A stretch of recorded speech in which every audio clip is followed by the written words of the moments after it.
Let's take a look at the fundamentals of information security. Now, we need to make sure that we understand why we're securing things down. Typically, we're going to start off with authenticity, meaning when Bruce Wayne logs in and he tries to gain access to a resource, we want to make sure that that's actually Bruce Wayne. Or if I'm trying to gain access to my bank, the bank wants to make sure that it is actually me trying to get into my account information. We refer to that as authenticity. The next one is making sure that we support the integrity of the data, meaning that we trust the source of where that data is stored. So again, if I'm trying to get into my checking account, I want to make sure I'm actually on my bank's website, right? And then I'm getting into the data, and the data there that represents my account is valid.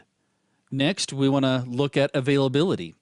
Now, when it comes to availability, typically in the IT world, we think of high availability or, for example, redundant power supplies, or I'm going to have a RAID of some type for my hard drives to protect those.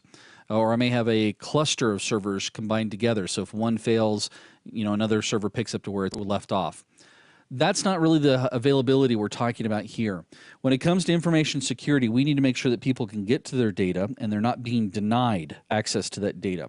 One of the biggest hacks out there right now that we hear about all the time is something called a denial of service attack, or a DOS. A DOS is designed to refuse availability for users to gain access to resources. So if I was a malicious hacker that I wanted to go out and cause some grief for PayPal, me doing a denial of service attack against PayPal is going to stop them from being able to continue doing business with their users. So we're denying availability, which costs companies thousands and millions of dollars.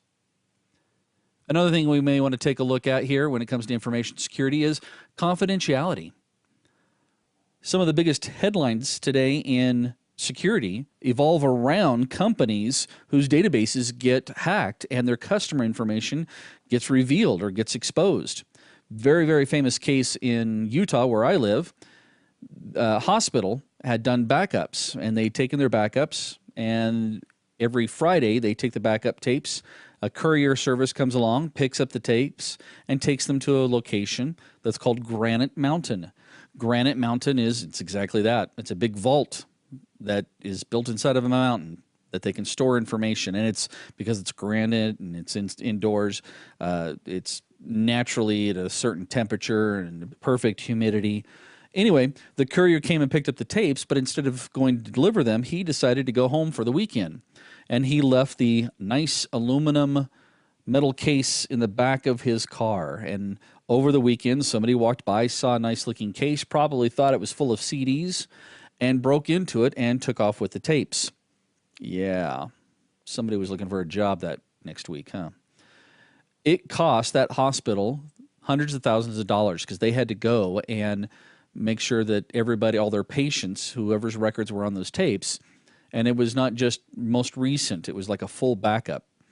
They had to go buy identity protection services for those patients. It was really, really quite big. News article here. It's like when I go to my doctor's office, what are my expectations for confidentiality? I give them all kinds of information, social security number, health records. So we have to make sure that we secure things that would be considered confidential. And then, of course, one of the other big issues is non-repudiation. Now, what we mean by non-repudiation is we don't want people to modify data without accountability. So, for example, if Dick Grayson modifies a document, we don't want Dick Grayson to ever say, well, that wasn't me.